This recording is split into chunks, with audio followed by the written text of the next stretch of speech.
Came home early to find my parents boxing up my stuff to help me into a cramped studio while my brother and his pregnant wife took over my large house. "You don't need all that room," they joked. I dialed the police. Imagine coming home, exhausted from a long business trip, only to discover your entire life packed into cardboard boxes. Not by you, but by the very people who were supposed to love and support you. That was my reality, and the betrayal cut deeper than any knife. My name is Catherine Parker, but everyone calls me Katie, and I was 27 years old when my world was turned upside down. I walked through the front door, still reeling from the unexpected sight, and there they were, my parents, Robert and Eleanor Parker. They looked up at me with those familiar, unnerving smiles, the kind that always masked their need for absolute control. Mom held my childhood teddy bear in one hand and a lease agreement in the other. Dad, usually more laid back, froze mid-tape, a flicker of guilt crossing his face before it vanished. They had, somehow, decided to help me move into a studio apartment I'd never even seen. If you've ever felt your independence slipping through your fingers, if you've ever known that suffocating feeling of being managed, then you're going to want to stick around for this. Before I dive deeper into this absolute nightmare, drop a comment below and let me know where you're watching from. Hit that like button and subscribe to join our little family here, one that, hopefully, turned out to be healthier than mine did. You see, I had poured my entire life into building a career in marketing. After graduating at the top of my class from Northwestern with a degree in business and marketing, I landed an entry-level position at Meridian Partners, one of Chicago's most prestigious firms. For 5 years, I gave it absolutely everything. Late nights, weekends, whatever it took to climb that ladder. Just last month, all that grinding paid off. I was promoted to senior marketing specialist with my own team and client portfolio. I was finally doing it. Despite my professional success, my living situation was, well, it wasn't what you'd expect for someone my age. I was still living in my parents' guest house, nestled on their sprawling suburban property in Northbrook, about 30 minutes outside Chicago. It wasn't that I couldn't afford my own place. Believe me, I absolutely could. The arrangement had started as a temporary solution after college while I paid down student loans, but somehow, 3 months had morphed into 5 years. I insisted on paying rent, maintained my independence as much as possible, with my own entrance, kitchen, and bills. My parents presented it as the perfect setup. Why waste money on rent when you could be saving for your future? Mom would often say, always followed by the kicker, besides, we love having you close. My younger sister, Madison, had been smarter than me. The moment she graduated 2 years ago, she moved into an apartment downtown with 2 roommates. I envied her clean break, but our relationship remained incredibly close. We texted daily and met for dinner at least once a week, carefully selecting restaurants halfway between our homes. Looking back, the signs of my parents' controlling nature had always been there, especially my mother's. In high school, she helped me apply to colleges by simply eliminating any she deemed too far away. During college, she'd actually call my roommates to check if I was studying enough. Even now, she had opinions on everything: my hairstyle, my dating life, what I ate for dinner. Dad was more laid back, but ultimately, he deferred to Mom on most decisions, creating this impenetrable, united front. About a month ago, I started casually mentioning looking for my own place during our Sunday family dinners. Nothing concrete, just browsing online listings, getting a feel for the market. I think it might be time for me to find something in the city, closer to work, I'd said, trying to be as gentle as possible. Mom's fork, as I mentioned, paused halfway to her mouth. The commute's never bothered you before, she stated, not asked. It's not terrible, I admit, I responded, but I'm spending nearly 2 hours in the car every day. Plus, I'm almost 28. It might be nice to have my own space. Dad at least was a little softer. You have your own space in the guest house. I know, and I appreciate it. I'm just starting to look around. No decisions yet. That seemed to satisfy them, for the moment. But Mom peppered me with questions throughout dessert. What neighborhoods? How dangerous were those areas? Had I thought about maintenance issues in those old city buildings? Each question felt like a tiny hook, trying to snag my resolve, but I answered patiently, naively thinking I was preparing them for my eventual move.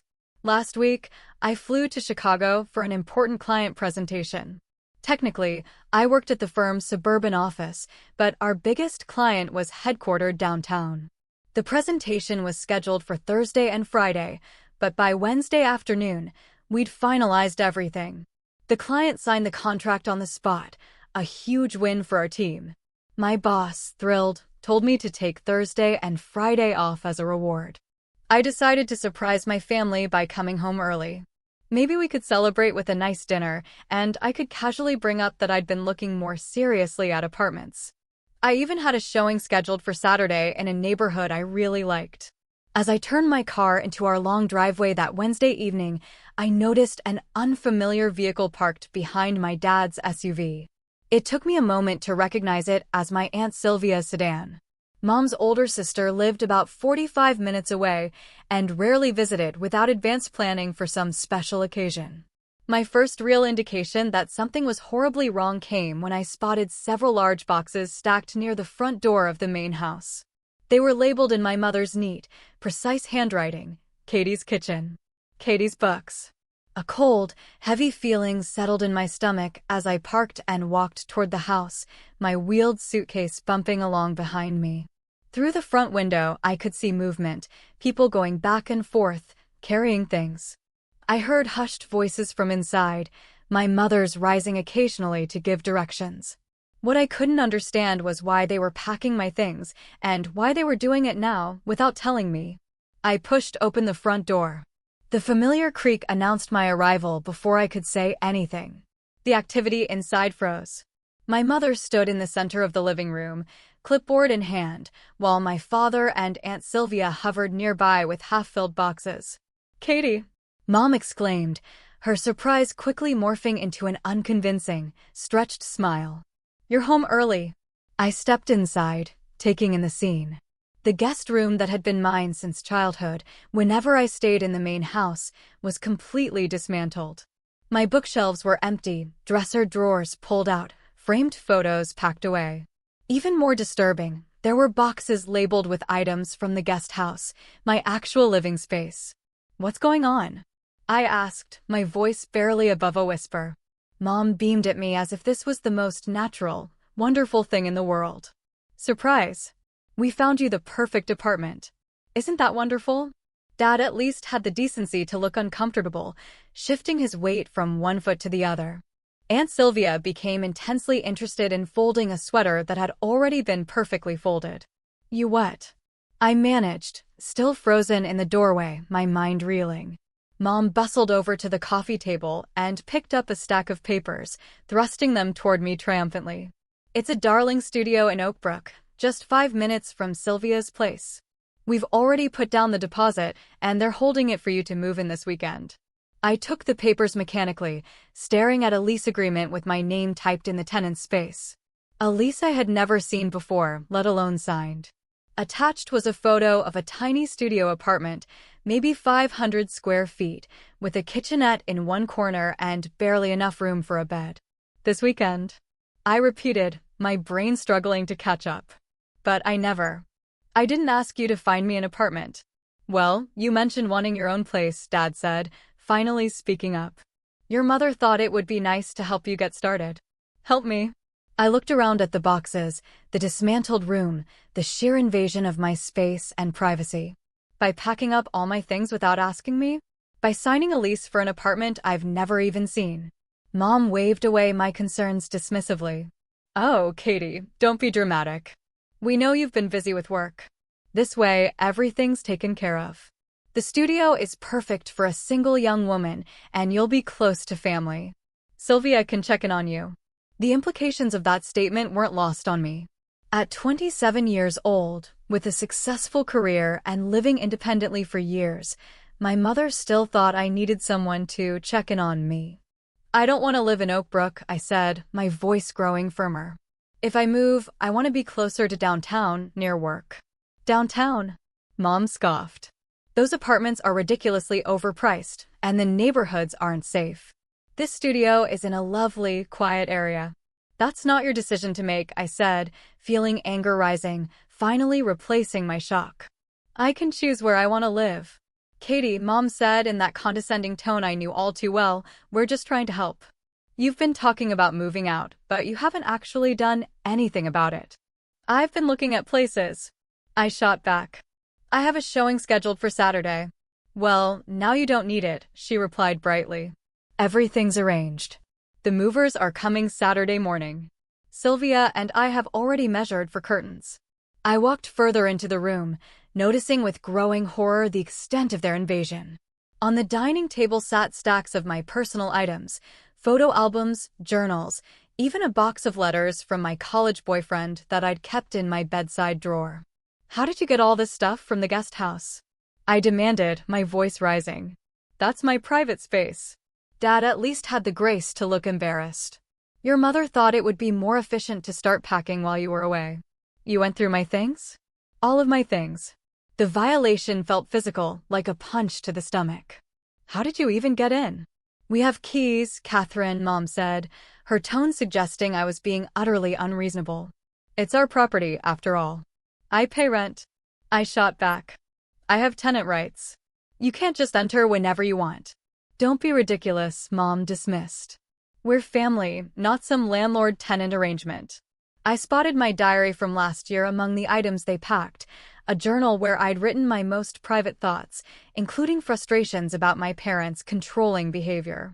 The thought of my mother reading those pages made me feel physically ill. Stop, I said firmly. Stop packing. This ends now. Katie, Mom began, her tone turning defensive. After everything we've done for you. Eleanor, Dad interrupted, putting a hand on her arm. Maybe we should have discussed this with Katie first. There's nothing to discuss. Mom insisted. The deposit's paid. The lease is signed.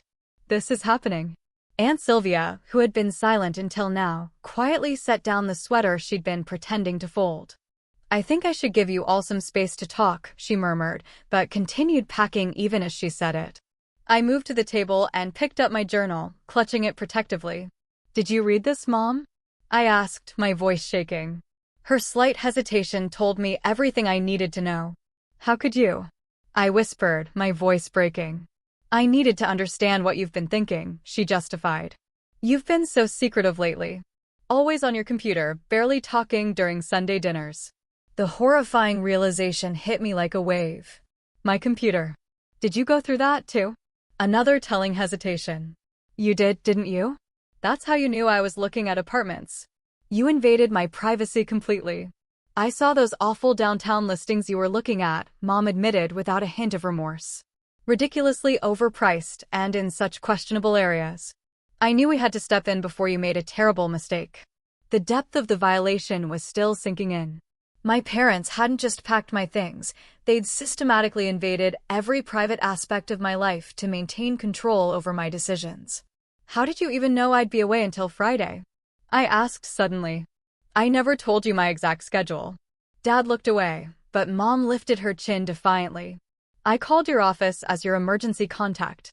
That new assistant of yours was very helpful. You posed as me? I was aghast. That's completely inappropriate. It was necessary, Mom insisted. Otherwise, we wouldn't have had enough time to arrange everything. I looked at my father, hoping to find an ally, but he just shrugged helplessly. Your mother thought it would be a nice surprise, he offered weakly. The patterns of my entire life flashed before me, college applications mysteriously lost for schools more than 3 hours away, a scholarship opportunity my mother forgot to tell me about until after the deadline. Boyfriends subtly criticized until I began to doubt the relationships myself. Even my career choice had been influenced by their constant comments about the stability of marketing compared to my original interest in photography. I reached for my phone to call Madison, needing someone sane to talk to, only to be sent straight to voicemail. Perfect timing for her phone to be off. Catherine, Mom said, using my full name as she always did when laying down the law. I know you're upset, but you're overreacting. This is for your own good. My own good. I repeated incredulously. How is violating my privacy and making decisions about my life without my input for my own good? You're not thinking clearly about this, she continued, pushing forward. The studio is perfect for a single woman. You don't need all that space you were looking at downtown. That's not for you to decide. Well, someone needs to make sensible decisions here, she snapped, her facade of helpfulness finally cracking. You clearly aren't ready to make these choices on your own. The implication that at 27, with a successful career and independent life, I was somehow incapable of choosing my own apartment was the final, stinging straw. Put everything back, I demanded, my voice ringing with a new, unexpected authority. Now. I'm not moving into that studio. It's too late, Mom replied coldly. The deposit is non-refundable. That's your problem, not mine, I said, surprising myself with my firmness. I never asked you to do any of this. After all we've done for you, she began, her voice rising. This is the thanks we get? It was the beginning of a familiar script, one I'd heard throughout my life, whenever I pushed back against their control, the guilt trip, the reminder of all I owed them, the implication that independence equaled ingratitude. But for the first time, I wasn't going to play my part. What exactly have you done for me that gives you the right to make my decisions? I asked, my voice steady despite the storm raging inside me. Because from where I'm standing, this looks like control, not love. Mom's eyes widened in shock. This wasn't how our arguments usually went. Typically, I'd get emotional, she'd remain cool and reasonable, and eventually, I'd give in to keep the peace. Control, she repeated incredulously. We've given you everything. A place to live, support for your career, I pay rent. I interrupted. I've been financially independent since graduation, and as for my career, you tried to talk me out of taking my current job because it wasn't the safe choice you wanted. We only want what's best for you, Dad interjected, trying desperately to defuse the situation. No, I said firmly. You want what you think is best for me, which isn't the same thing. Mom's face hardened. This apartment is happening, Catherine. We've already given notice on the guest house. The words hit me like a physical blow. You what? We gave notice, she repeated, almost smugly. Your cousins, Thomas and Amber, need a place to stay while their house is being renovated. They're moving into the guest house next month. Without asking me? I was nearly shouting. That's my home. You can't just decide I'm moving out. It's our property, Mom said coldly. And it's time you had your own place anyway. The studio is perfect. It's half the size I need. I protested. And in Oakbrook? I'd be commuting an hour and a half each way to work. You could look for a job closer to home, Mom suggested, as if changing the career I'd built for 5 years was a simple matter. This is insane, I muttered, running my hands through my hair. Completely insane. I turned to my father, hoping for some support. Dad, you can't think this is okay. He looked uncomfortable but shrugged. Your mother has put a lot of thought into this, Katie. The studio really is nice, and the neighborhood is safe. That's not the point. I was struggling to make them understand. The point is that this is my life, my decision. I walked over to one of the open boxes and peered inside, then felt my heart drop. Where's my grandmother's jewelry box?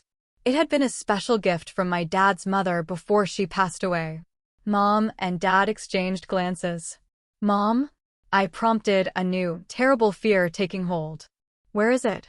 Well, Mom began, not quite meeting my eyes. Since you weren't using it much, I thought Amber might appreciate having it. You gave away my grandmother's jewelry box?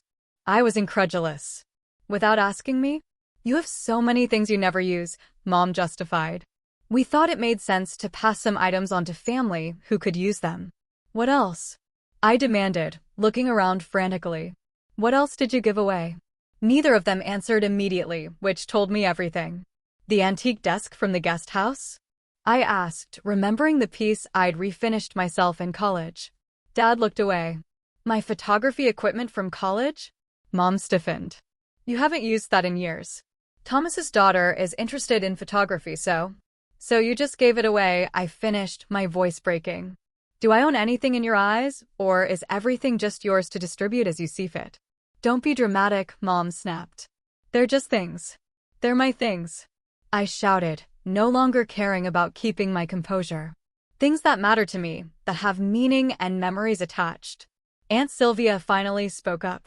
Eleanor, maybe you should have asked Katie first. Stay out of this, Sylvia. Mom said sharply. This is between us and our daughter. I felt tears welling up but fought them back. This is beyond control, I said quietly. This is a complete disregard for me as a person. We're your parents. Mom insisted. Everything we do is because we love you. This isn't love, I replied. This is ownership. The room fell silent at that. Even my mother seemed momentarily stunned. Dad was the first to speak. Katie, that's not fair. Not fair. I laughed bitterly, a broken sound. You know what's not fair? Coming home to find my life being packed up without my permission. Having my privacy violated, finding out my home has been given away, and my possessions distributed to relatives. I moved toward the door, needing to escape before I completely broke down. Where are you going? Mom demanded. Away from here, I said simply. I can't be in this house right now. Catherine Elizabeth Parker. Don't you dare walk out that door. Mom called after me, using her full name ultimatum voice that had worked so well when I was 16. I paused at the threshold, turned, and looked her directly in the eyes.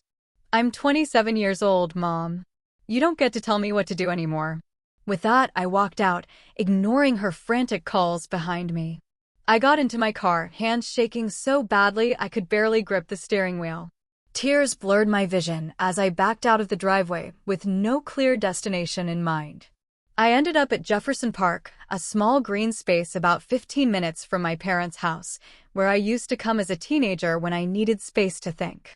Sitting on a bench by the small pond, I let the tears flow freely as the magnitude of what had happened washed over me. My phone buzzed incessantly with calls from both parents, which I ignored. After about 20 minutes, a text from Madison finally came through. What happened? Mom's freaking out. I didn't have the emotional energy to explain everything by a text, so I simply replied, Parents packed up my stuff to move me without asking. Gave away my things. I left. Can I call you later? Her response was immediate. OMG, yes, call whenever. Are you okay? No, not even close. As the sun began to set over the park, I sat alone, feeling utterly betrayed by the people who were supposed to love me most in the world. The worst part wasn't the apartment or even the invasion of privacy. It was the devastating realization that my parents didn't see me as an autonomous adult capable of making my own decisions. In their eyes, I was still a child to be managed and directed. The thought was soul-crushing. As twilight settled completely over the park, the full weight of what had happened crashed down on me. My parents hadn't just overstepped, they had systematically dismantled my life without my consent. The guest house wasn't just a place I stayed, it was my home. I had built a life there, created a space that was entirely mine, and now it was being handed over to cousins I barely saw twice a year. I scrolled through my phone, looking at the missed calls from my parents, 10 from Mom, 3 from Dad. There were also several text messages, ranging from angry demands to know where I was to worried questions about my safety, culminating in guilt-inducing statements about how worried they were. The most recent text from Mom read, Catherine, this behavior is completely irresponsible. Your father and I are beside ourselves with worry. Come home immediately so we can discuss this like adults. The irony of her invoking adult behavior wasn't lost on me. With shaking hands, I opened my Photos app and scrolled through pictures of my space in the guest house. The bookshelves I'd arranged just so. The gallery wall of photographs I'd taken myself. The cozy reading nook by the window. All of it would be gone, packed away into a tiny studio apartment I'd never even seen. But it was worse than that. As I sat there, more devastating realizations kept hitting me. My mother hadn't just read my journal, she'd gone through my computer, my private correspondence, my personal documents. The violation felt visceral, like someone had reached inside me and rummaged through my most intimate thoughts. And they'd given away my things. Not just any things, items with deep sentimental value. My grandmother's jewelry box had been one of my most treasured possessions. Inside were not just the few pieces of jewelry she'd left me, but letters she'd written, small mementos we'd shared, a pressed flower from the last time we'd walked in her garden together before she passed away. Did my mother even know those things were in there? Did she even care? The antique desk I'd refinished had been a labor of love during a difficult time in college. I'd found it at a thrift store, completely falling apart, and spent an entire summer sanding, repairing, and restoring it. It represented a period when I'd felt most independent, most capable. And my photography equipment, the professional-grade camera and lenses I'd saved for during college, dreaming of possibly pursuing photography as more than a hobby someday. Equipment that represented a path not taken, but still cherished as a possibility. All of it given away without a second thought. A sob escaped me, startling a nearby duck. These weren't just possessions. They were pieces of my identity, tangible representations of who I was and what mattered to me, and my parents had distributed them like unwanted items at a garage sale. My phone buzzed again, another text, this time from Dad. "Katie, please come home. Your mother is very upset. We need to talk about this." Of course. My mother was upset. Never mind that they had violated my privacy, given away my possessions, and tried to relocate me without my consent. The priority was still my mother's feelings. As darkness fell completely, a new text from Madison came through. "Just talked to Mom. Holy sh*T, Katie. Are you okay? Where are you? Do you need me to come get you?" I texted back immediately, "I'm at Jefferson Park. Just sitting here trying to process everything." Madison's response was swift, "Stay there. I'm coming to get you." 20 minutes. For the first time since walking out of my parents' house, I felt a small measure of relief. But clearly, than I had.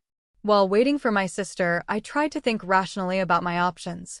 I couldn't go back to the guest house tonight. Not with my parents in that state. Not with everything so raw. A hotel was an option, but the thought of being alone in an anonymous room made the hollow feeling in my chest expand painfully. Madison arrived exactly 20 minutes later, her car pulling up next to mine in the now-empty parking lot. She rushed over and enveloped me in a tight hug before I could even stand up. "I am so sorry," she whispered, holding me as I broke down again. "Mom told me what happened, but I know her version is complete bullsh*T. When I finally pulled back, wiping at my tear-stained face, Madison led me to her car. "You're staying with me tonight," she said firmly. No arguments. On the drive to her apartment, I told her everything: the apartment lease, the invasion of privacy, the redistributed possessions, the given-away guest house. Madison's knuckles turned white on the steering wheel. "They've always been controlling, but this is next level," she said, furious for me.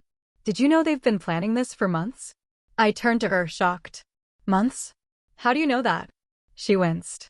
"Mom mentioned at Easter that they were thinking of letting Thomas and Amber use the guest house for their renovation. I assumed they'd discussed it with you." "Easter was 2 months ago," I said numbly.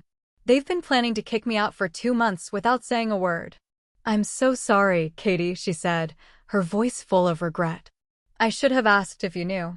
We rode in silence for a few minutes before Madison spoke again. "You know you can stay with me as long as you need, right? The couch pulls out, and it's actually pretty comfortable." "Thanks," I said gratefully. "I just need a few days to figure things out." But as we arrived at her small one-bedroom apartment, another horrible thought struck me. My work clothes, my laptop, everything I need is still at the house. Madison's expression hardened. "We'll deal with that tomorrow. Right now, you need to rest." That night, lying on Madison's pull-out couch, sleep completely eluded me. My mind kept replaying every moment of the confrontation, every violation, every dismissal of my feelings and autonomy. By dawn, I'd come to a devastating conclusion. I couldn't continue having a relationship with my parents as it had been. Something fundamental had to change. The next morning, Madison called in sick to work to help me figure out my next steps. We sat at her tiny kitchen table, making lists of what I needed immediately versus what could wait. "You need clothes, your work laptop, and essential documents," Madison said practically. "Everything else can wait until you have a place to stay." "I can't believe I have to find an apartment immediately," I said, the stress making my head pound. "The housing market is so competitive right now." Madison hesitated. "I've been thinking about that. My lease is up in 2 months. What if we looked for a 2-bedroom together? It would be tight until then, but we could make it work." The offer was tempting, incredibly tempting, but something inside me resisted. I think I need to do this on my own," I said slowly. I've been letting other people make decisions for me for too long. She nodded, understanding immediately. Then we find you your own place. But my offer stands if you change your mind. My phone buzzed with another text from Mom. Catherine, this has gone on long enough. Your father and I expect you home today. The movers are coming tomorrow morning for your things. This studio apartment is non-negotiable at this point. The audacity was breathtaking. Even now, after everything, she was still trying to dictate terms. I showed Madison the text and her eyes widened. Non-negotiable? Is she serious? Completely, I said grimly. That's how it's always been. Their way or nothing. And what happens if you just refuse to move into the studio? I considered the question. I guess they're stuck with a lease they can't use, but they've already given away the guest house, so I'd still be homeless. Madison squeezed my hand. Not homeless. You have me. As we sat there planning, my phone rang. It wasn't my parents this time, but Alicia Ramirez, a colleague from work who had become a good friend over the last year. Katie, she exclaimed when I answered. I've been trying to reach you. Congratulations on landing the Peterson account. The whole office is buzzing about it. The Peterson account. In all the chaos, I'd completely forgotten about my professional triumph. Thanks, Alicia, I said, trying to inject some enthusiasm into my voice. She paused. Are you okay? You sound strange. Before I could stop myself, the whole story came pouring out. Alicia listened without interrupting, making only occasional sounds of disbelief or outrage. When I finished, she didn't hesitate. You're coming to stay with me, she declared. I have a 2-bedroom apartment, and my roommate moved out last month. I've been looking for someone to take this second bedroom anyway. Alicia, I can't impose. It's not imposing if I'm offering, she cut me off. The room is sitting empty. Rent would be reasonable. Whatever you were paying for the guest house is fine. No strings attached. Are you sure? I asked, hope rising for the first time since this nightmare began. Absolutely positive. And the best part? I live in River North, exactly the neighborhood you were looking at for apartments. You'd be 15 minutes from the office. The offer was almost too good to be true. A room in a neighborhood I loved, with someone I trusted, available immediately. Can I think about it? I asked, needing to process this unexpected lifeline. Of course, Alicia said. The offer stands whenever you're ready. After hanging up, I looked at Madison, who had heard my side of the conversation. That sounds perfect, she said, smiling. And it would give you time to find your own place without pressure. For the first time in 24 hours, I felt a glimmer of hope. I had options, real options that I could choose for myself. But first, I needed to face my parents and reclaim what was mine. As Madison and I sat in her apartment, strategizing, a strange calm settled over me.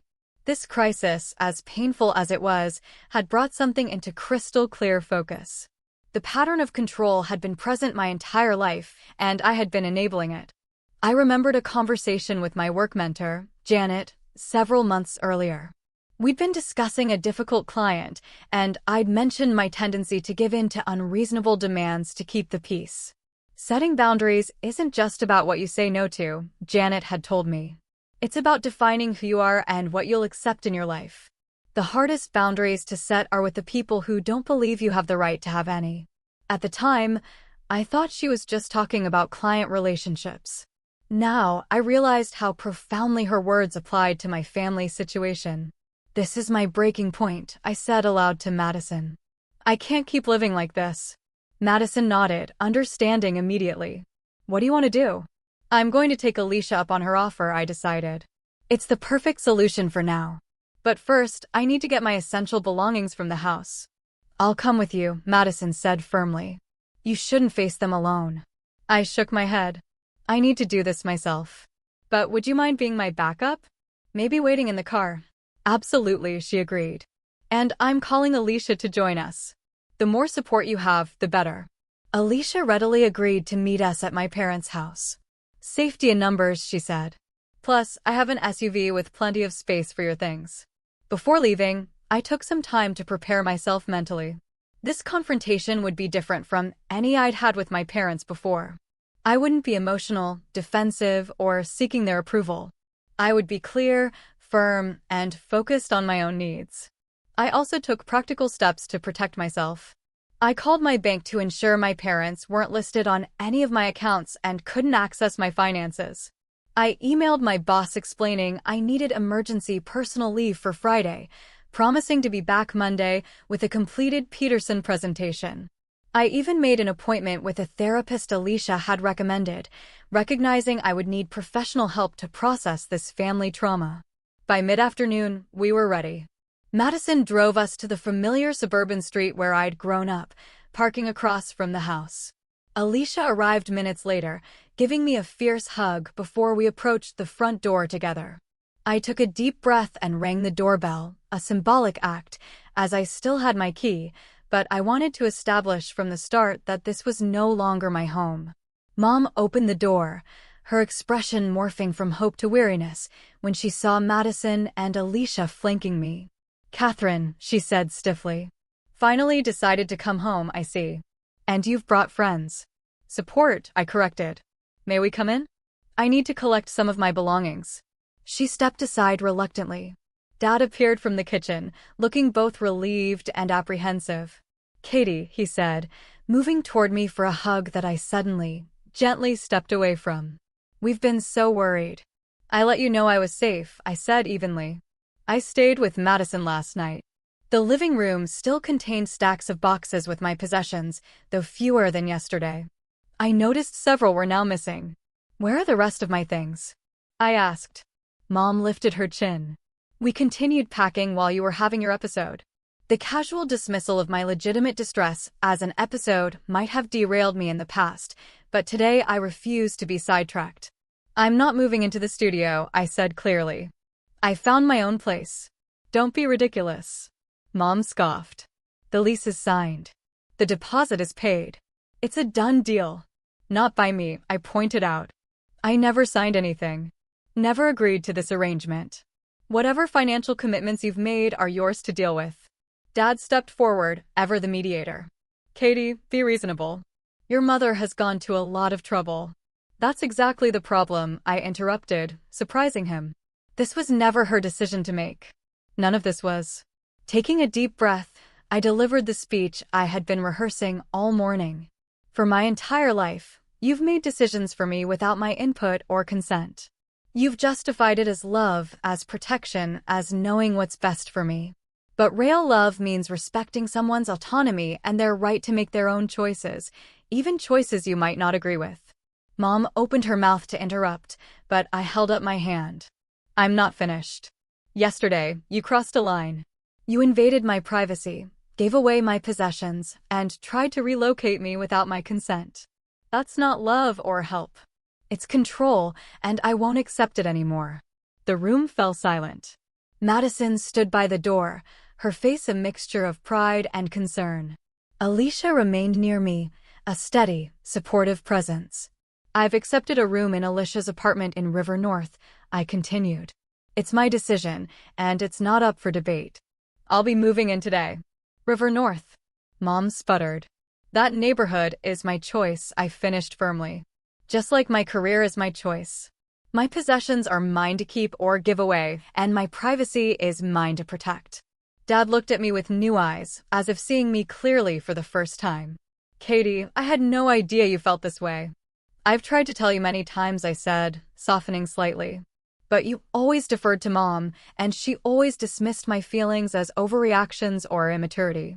Mom's face had turned stony. "After everything we've done for you," she began, falling back on her standard refrain. "I'm grateful for the good things you've done," I acknowledged, "but those things don't give you the right to control my life. I'm 27 years old. I have a successful career, financial independence, and the ability to make my own decisions." "Clearly not good decisions," Mom snapped. "If you think moving to River North is sensible, that's for me to determine," I replied evenly. "Not you." I turned to the boxes stacked around the room. "I'm taking my essential items today.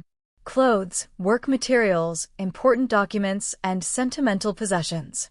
I'll arrange to get the rest later." "And what about the studio apartment?" Mom demanded. "We're on the hook for that lease." "As I said," I replied, "that's your responsibility. You signed it, not me." For perhaps the first time in my life, I saw my mother speechless. Dad looked between us, clearly torn. "Robert," Mom finally said, turning to him for support. "Tell her she can't do this." Dad hesitated, then surprised us all. "Actually, Eleanor, I think she can. And maybe she should." Mom stared at him in shock. "What are you saying?" "I'm saying we went too far," he admitted quietly. "We shouldn't have gone through her things, signed a lease without her knowledge, or given away her possessions. If I had objected more strongly yesterday, maybe we wouldn't be here now."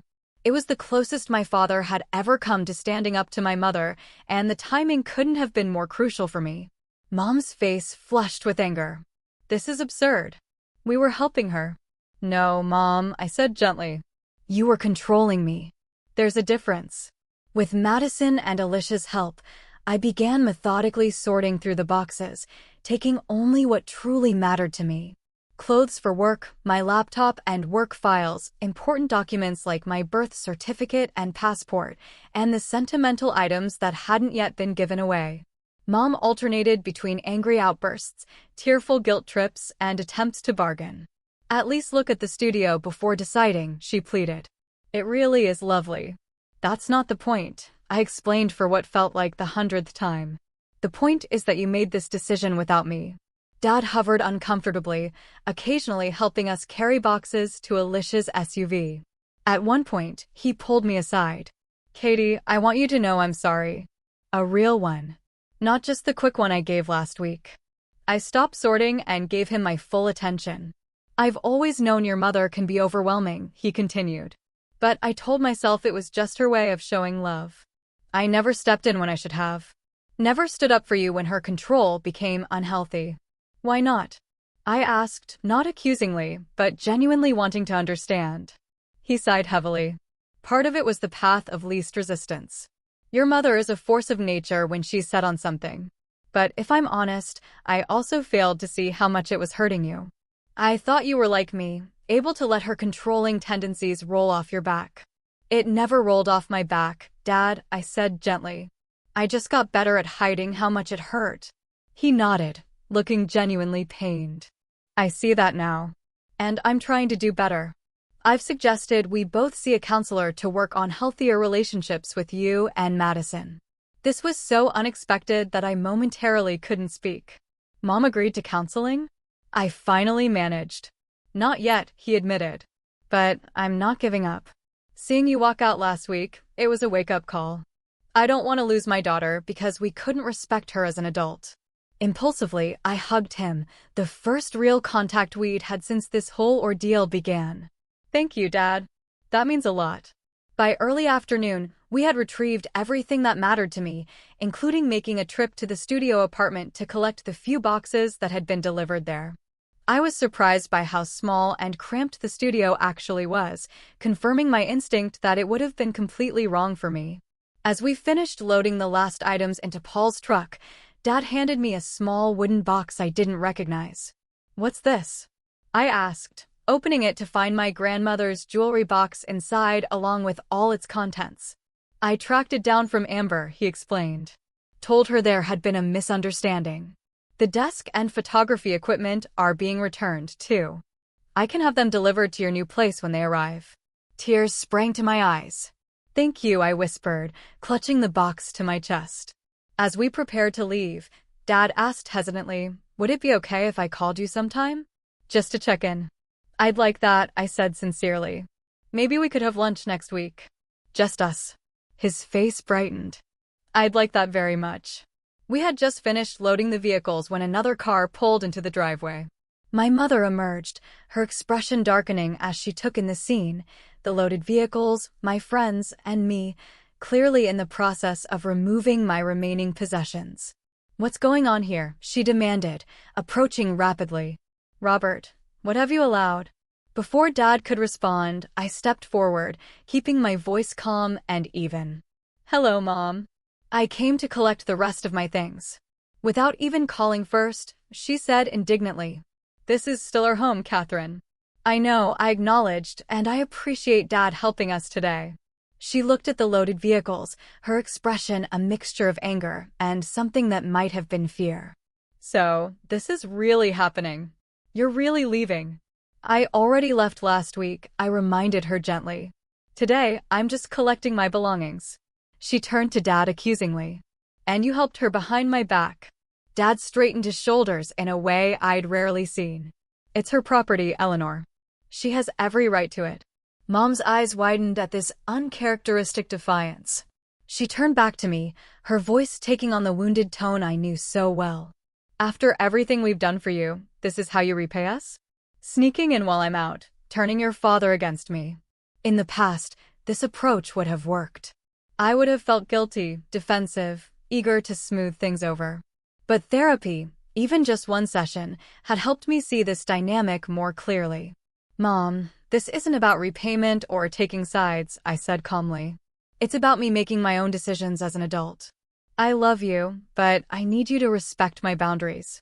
Boundaries, she repeated, as if it were a foreign word. We're your parents. Yes, you are. And I'll always be your daughter, but I'm also an adult with the right to make my own choices.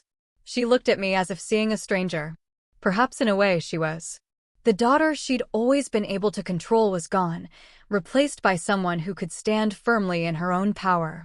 We're leaving now, I said, gesturing to my friends who had been watching this exchange tensely.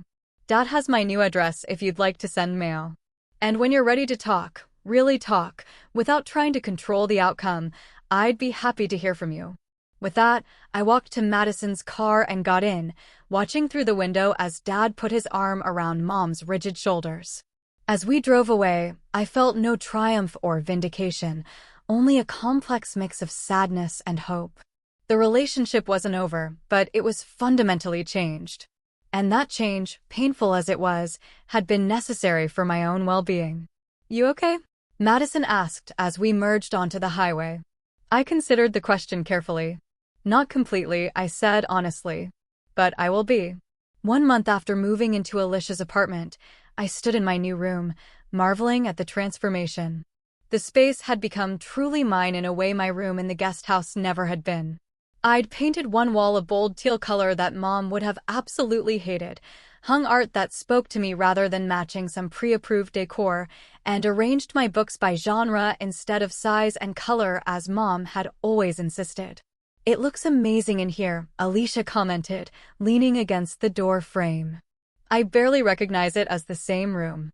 Thanks for letting me make changes, I said gratefully. And for everything else. Living with Alicia had been a revelation. She respected my privacy, never entered my room without permission, and treated me as an equal partner in household decisions. These shouldn't have been remarkable things, but after a lifetime of subtle control, they felt revolutionary. Work had become a sanctuary, too. My success with the Peterson account had led to increased responsibilities and recognition. My boss, Janet, had been incredibly supportive when I briefly explained my family situation. Establishing healthy boundaries is one of the hardest things we do as adults, she told me, especially with parents who don't want those boundaries. I'm proud of you for taking that step.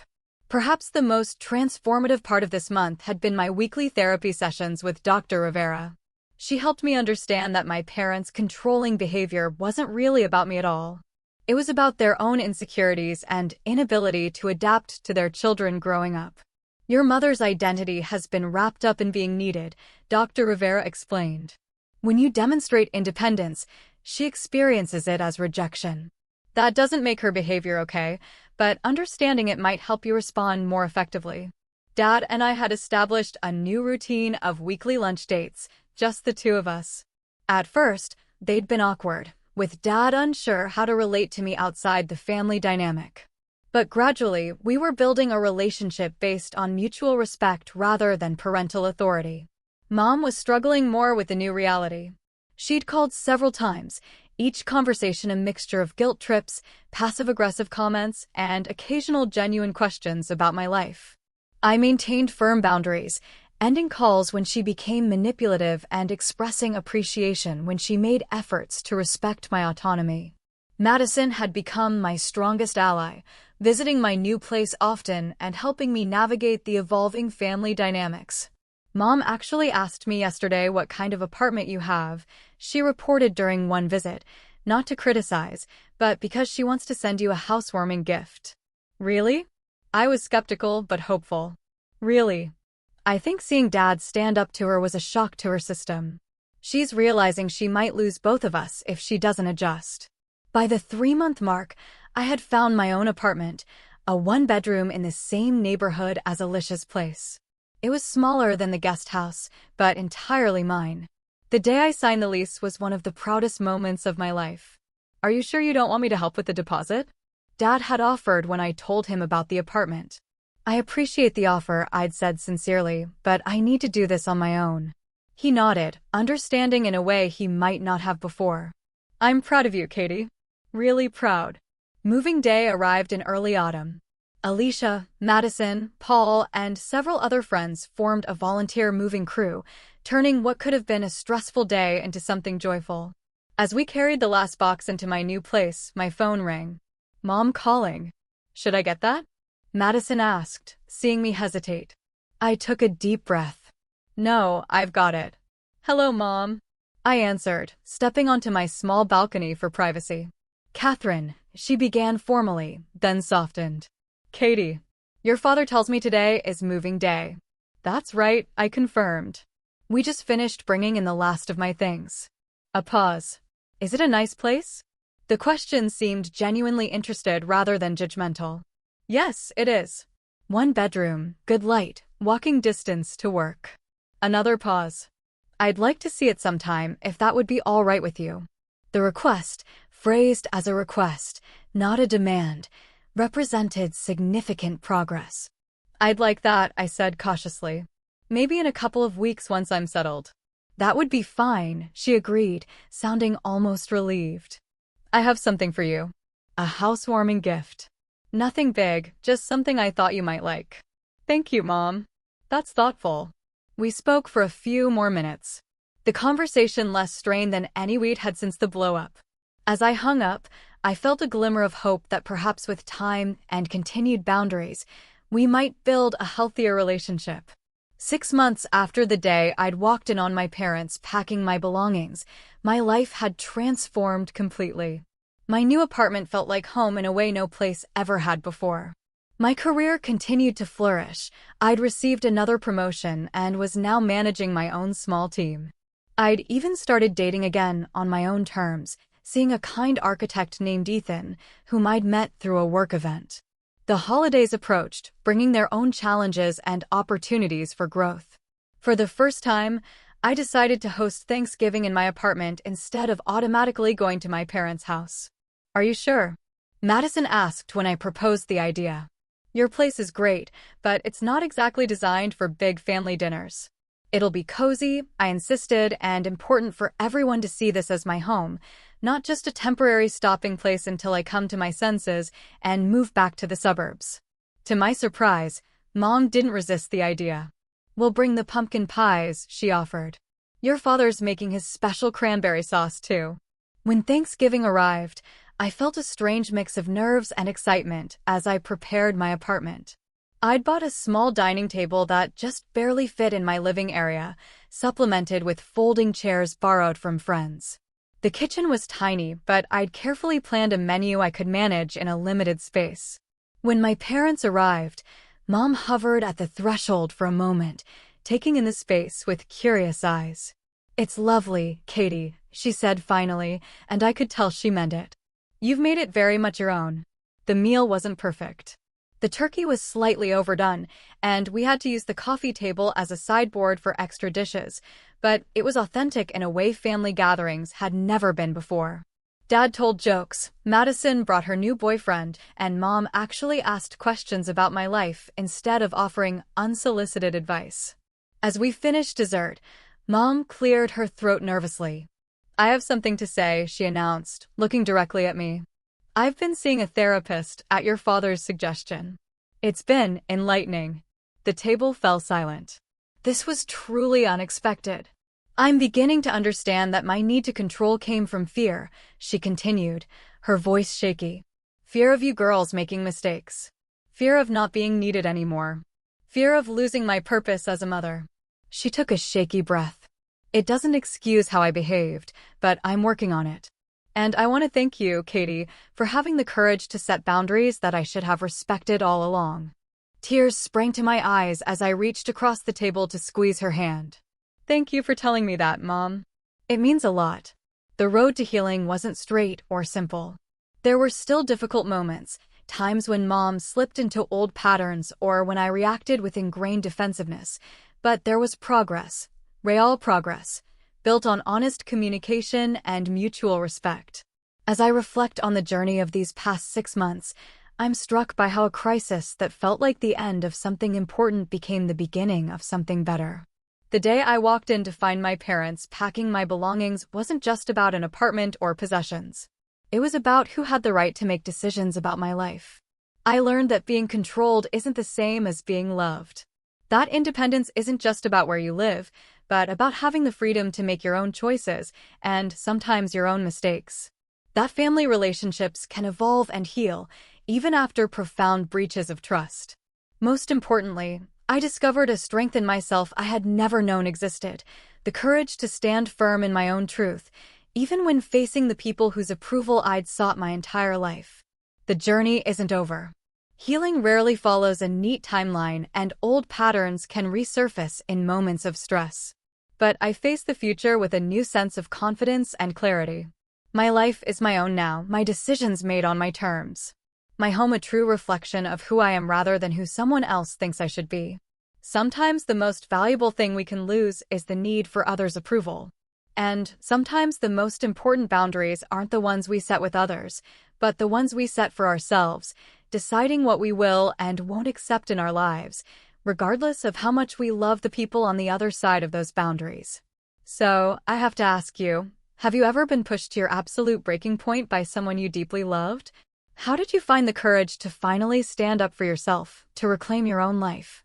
Share your stories with me in the comments below. I truly want to know, because we're all in this journey of life together. And if this resonated with you, please hit that like button, subscribe to hear more stories, and share this with someone who might need to hear that it's okay to claim their independence. Thank you for listening to my journey, and remember, the hardest paths often lead to the most beautiful destinations.